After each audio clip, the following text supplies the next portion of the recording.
Hi friends, ഇന്ന് കാണിക്കാൻ പോകുന്നത് മണിപ്പുട്ട് ഉണ്ടാക്കുന്ന റെസിപ്പിയാണ്.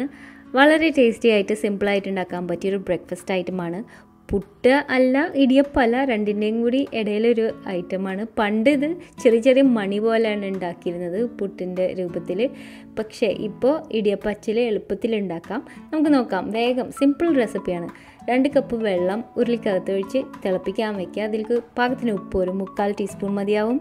ഇതിലേക്ക് വെള്ളം തിളച്ച് വരുമ്പോൾ 2 കപ്പ് നല്ല അരിപ്പൊടി, ഇടിയപ്പം പത്തിരിക്കൊക്കെ പറ്റിയ വറുത്ത പച്ചരിപ്പൊടി ഇതിട്ടിട്ട് ഈ വെള്ളം നന്നായി പതിഞ്ഞ് വരണം. അതുവരെ അത് ഇളക്കണ്ട. അപ്പോൾ ഇതുപോലെ പതിഞ്ഞ് ആ പൊടിയുടെ മുകളിൽ വന്നു കഴിഞ്ഞാൽ നമുക്കൊരു മരത്തിൻ്റെ തവി കൊണ്ട് ഒന്ന് നന്നായി ഇളക്കാം. ഈ സമയത്ത് ഫ്ലെയിം നന്നായി കുറച്ച് വെച്ചിട്ടുണ്ട്.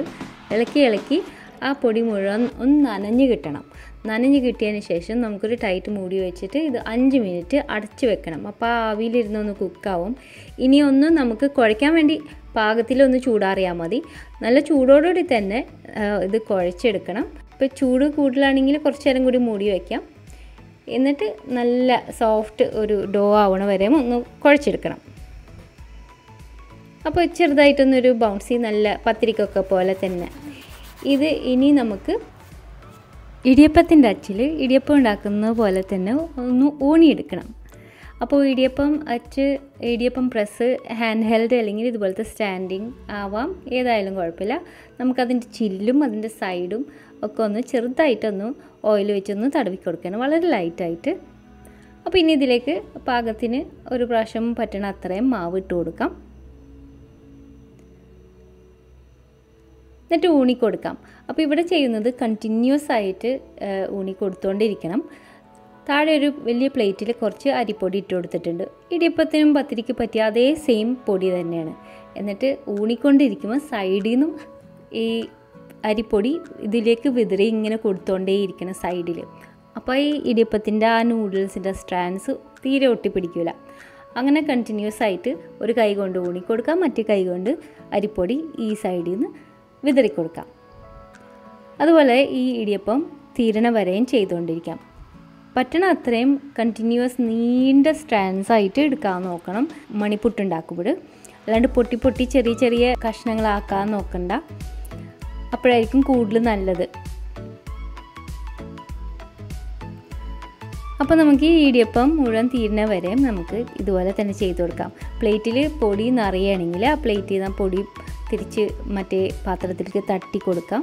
അടിയിൽ കൂടുതൽ പൊടി ഇട്ട് കൊടുക്കണ്ട, കഴിയുന്നതും കുറവ് പൊടി ഇട്ട് കൊടുത്തിട്ട് ഇതുപോലെ തന്നെ ചെയ്ത് കൊടുക്കണം. ഇടിയപ്പത്തിൻ്റെ ആ നൂല് ഒരുപാട് പൊട്ടാണ്ടും ശ്രമിക്കണം. അങ്ങനെ മുഴുവനായിട്ടുണ്ട്, ഇവിടെ റെഡി ആയിട്ടുണ്ട്. പക്ഷേ ഈ പ്ലേറ്റിൽ കുറച്ച് പൊടിയൊക്കെ കാണില്ലേ. അപ്പോൾ ഇതുപോലെ നല്ല സോഫ്റ്റായിട്ട് വന്നിട്ടുണ്ട്, തീരെ ഒട്ടിപ്പിടിക്കണില്ല. ഒരുപാട് ഇത് ഇട്ട് എനിക്ക് ആ നൂഡിൽസ് പൊട്ടിക്കണ്ട. അപ്പോൾ ഇതിലത്തെ എക്സ്ട്രാ ആയിട്ടുള്ള അരിപ്പൊടി ഒന്ന് നീക്കി കിട്ടാൻ വേണ്ടിയിട്ട് ഇതുപോലെ ഒരു അരിപ്പ പാത്രത്തിലിട്ടിട്ട് ഒന്ന് ചെറുതായിട്ടൊന്ന് ഷേക്ക് ചെയ്ത് കൊടുക്കുക. എക്സ്ട്രാ ആയിട്ടുള്ള അരിപ്പൊടി പോകാൻ വേണ്ടിയിട്ടാണ്. ഇനി പുട്ടുകുറ്റി വേണം. അപ്പോൾ ഇതൊരു മീഡിയം സൈസ് പുട്ടുകുറ്റിയാണ്. ഇതിൻ്റെ താഴെ കുറച്ച് തേങ്ങ ചിരവിയത് ഇട്ട് കൊടുക്കുന്നുണ്ട്. എന്നിട്ട് നമുക്ക് ഉണ്ടാക്കി വെച്ചിരിക്കുന്ന ഇടിയപ്പം നിറച്ച് കൊടുക്കാം. മുകളിൽ വേണമെങ്കിൽ കുറച്ചും കൂടി തേങ്ങ ചിരവിയത് ഇട്ട് കൊടുക്കാം. എന്നിട്ട് പുട്ടുകുറ്റി സ്റ്റീം ചെയ്യാൻ വേണ്ടി വെക്കാം. തിളയ്ക്കുന്ന വെള്ളത്തിൻ്റെ മുകളിൽ ഒരു 3 മിനിറ്റ് ആവി കയറിയാൽ മതി. അപ്പോഴേക്കും നന്നായി സ്ട്രോങ് ആയിട്ട് ആവി പോണത് കാണാം. അപ്പോൾ റെഡിയാണ് മണിപ്പുട്ട്.